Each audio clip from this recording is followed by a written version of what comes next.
उत्तर विकास की ओर हम आज अग्रसर होने जा रहे हैं, लेकिन हुए नहीं। और कैसे होंगे, इसके लिए तो हमारे भविष्यवक्ता ही हमारे बीच आ गए हैं कि कैसे उत्तरोत्तर इसकी विकास हो बिहार की। और काफी गाइडलाइन लोगों को मिला। मैं तो आज पहली बार मिल रहा हूँ प्रियरंजन सर से।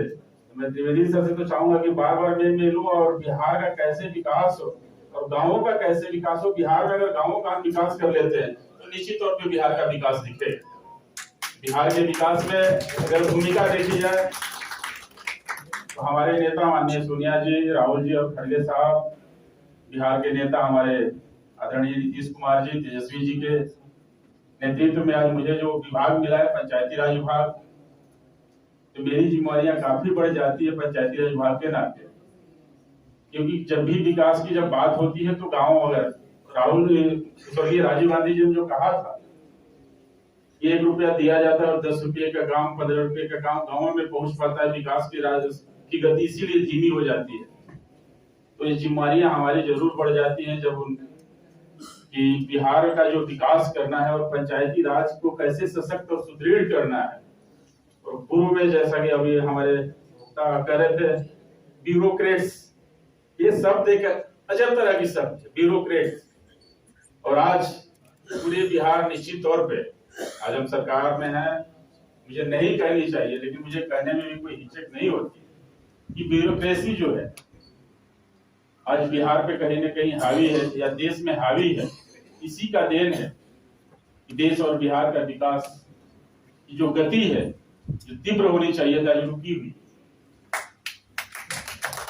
और इसका क्या मैं कारण मानता हूँ, पर्यावरण प्रदूषण की बात हो रही है, सामाजिक पोल्यूशन की बात हो रही है। हम लोग जब छोटे थे यहाँ तो ये संस्था और हमारे वह त्रिवेदी जी के द्वारा जो सोच रखी गई है, हम लोग तो उस समय जन्म भी नहीं लिए थे, हमारे इंडिया का बर्थ 1980 है।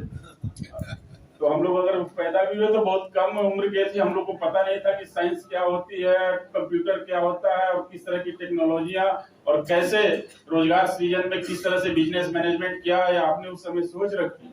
हम लोगों को तो मैट्रिक इंटर के पढ़ाई के बावजूद भी नहीं समझ 79 से ये जो शुरुआत है।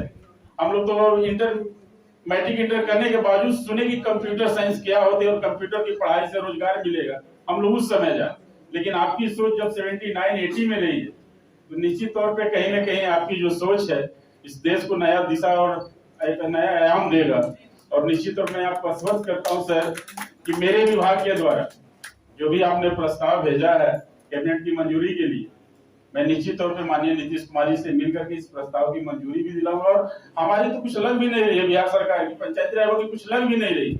अगर बिना राशि के हमारे नौजवानों को रोजगार मिल रहे और हमारे विभाग के द्वारा उस तरह के रोजगारोन्मुख कार्यक्रम मिल जाएंगे तो निश्चित तौर पर इसे करने में मुझे कोई हिचक नहीं।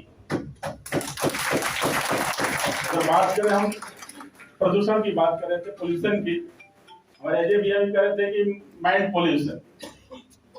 जब हम लोग छोटे थे और 7वां-8वां में पढ़ते थे, 90 में भी जब हम लोग गए थे तो एक नैतिक शिक्षा की किताब हम लोग पढ़ने को मिलता था। उसमें काफी पुरानी कहानियां और कैसे हम अपनी नैतिक विकास कर सके उसके बारे में बहुत ज्यादा तो नहीं, बहुत छोटी पतली किताब उस समय हम लोग के समय में मिलती थी। नैतिक विकास की नैतिक कहानियां करके कुछ कहानियां होती थी, पारिवारिक, सामाजिक, राजनीतिक की कैसे किसका विकास होता है, बौद्धिक विकास कैसे हो, ये निश्चित तौर पर उससे हम लोगों को सीख मिलती थी। आज मैं समझता हूँ कि उस नैतिकता की कमी हो गई। आज हम हो या हमारे युवा हो, नैतिक शिक्षा की निश्चित तौर पर अभाव हो गई। और नैतिक शिक्षा की जो जानकारियां होनी चाहिए हमारे युवाओं को वो नहीं मिल पाती। तो मैं त्रिवेदी सर से चाहूंगा कि सबसे पहले अगर हम लोग कुछ करें तो नैतिक शिक्षा का विकास कैसे हो,